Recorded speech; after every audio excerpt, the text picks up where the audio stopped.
Regardons le numéro 27 de la page 46 au chapitre 2. Donc, numéro 27, on disait étant donné le vecteur A qui est de cci moins 2j plus 3k en mètres, 1 ou A, trouver un vecteur de module 2A mais qui a la même orientation. Après, trouver le vecteur unitaire A. Et C, trouver un vecteur qui est opposé à A mais qui a un module de 4 mètres. Donc là, dans le fond, on veut quelque chose d'opposé mais avec un module de 4. On va commencer par trouver le vecteur de module de 2A avec la même orientation. Ben, dans le fond, c'est simplement faire 2A. Donc, si je fais 2A, ben, je vais trouver la réponse. Là. Si je veux le module de A, ben, je vais simplement faire 2 fois A et ça va être ma réponse. Donc, je vais prendre 12i moins 2 fois 2, 4, excusez, j et plus 6k. Donc, en mètres. Ça marche. Donc, ça va fonctionner. Ça va être tout simple. OK? Donc, on multiplie le vecteur fois 2 et donc, sa norme va être nécessairement 2 fois plus grande. Souvent, il faut multiplier les x, les y, les z.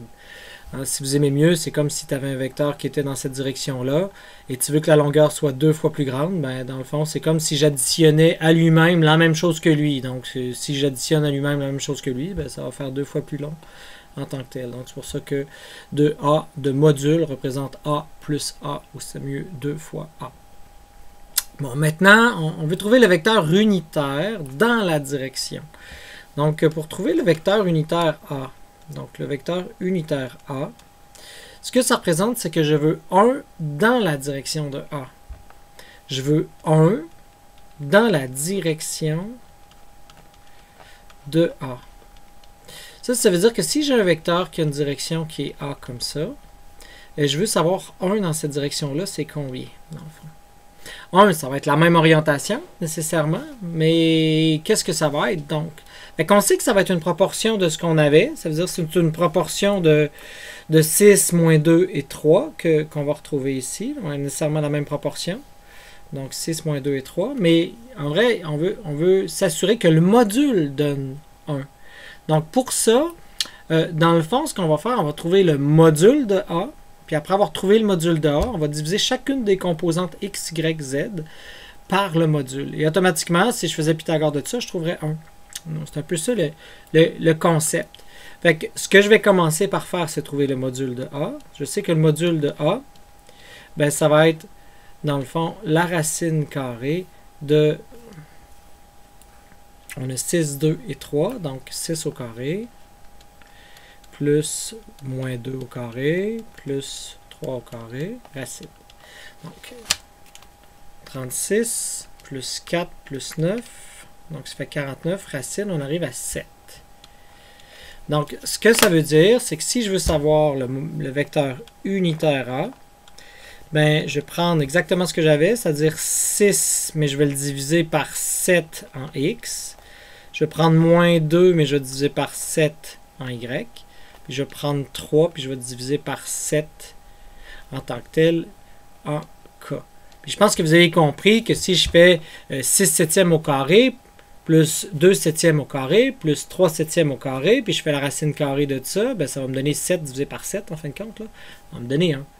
Donc, c'est un peu ça l'idée qui est en arrière de ça. Et ça va avoir exactement la même orientation parce qu'on a gardé proportionnellement la même chose en I, en J puis en K. Donc, automatiquement, ça a la même orientation. Donc, on a trouvé 1 dans la direction de A. Si on le pitonne, 6 divisé par 7, ça va donner 0.85, puis blablabla. Donc, là, dans le Benson, quand vous allez à la fin, ils ne l'ont pas laissé en septième, là. Ils ont mis 0.857 moins 0,286 plus 0,429. Bref, c'est exactement ce qu'on avait là. Ça marche?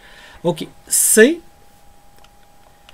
On nous demande en C de trouver le vecteur qui est opposé à A, mais qui est un module de 4.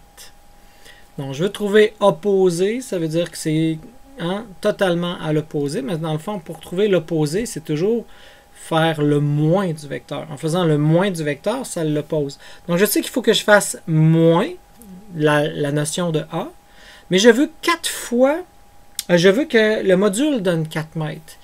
Donc, puisque je connais le vecteur unitaire qui vaut 1, ben j'ai juste à faire 4 fois le vecteur unitaire dans le sens contraire. Donc, j'ai juste besoin de faire moins 4 fois le vecteur unitaire. Donc, ça va faire 4 mètres, là, nécessairement. Là.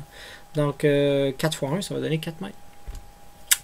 C'était un vecteur unitaire, c'était un vecteur de 1 mètre. Il ne faut pas oublier. C'était des mètres, tout ça. Bon, fait que dans le fond, j'ai juste besoin de faire moins 4 UA. Donc, en bout de ligne, ce que ça va me faire, vous voyez, ça va me faire moins 4. 4 fois 6, 24 septièmes. Avec un moins en X. Plus 2 fois 4, 8 septièmes en J. Et moins 3 fois 4, 12 septièmes en K. Et ça y est, j'ai trouvé ma réponse. Encore là, si je m'en vais voir dans le Benson. Donc 27 septièmes, 3,857. Les autres, ils ont dû écrire 3, moins 3,3. J'ai mis 27, c'est 24, là, excusez. Là. 3 fois 4, 4 fois 6, 24. Donc 24 divisé par 7, ce qui va bien 3,428 ou 4,3 ici, 1,14 pour l'autre, puis moins 1, bref. Fait que soit on le laisse en septième ou soit on le met sous forme de décimale, ça fonctionne aussi bien.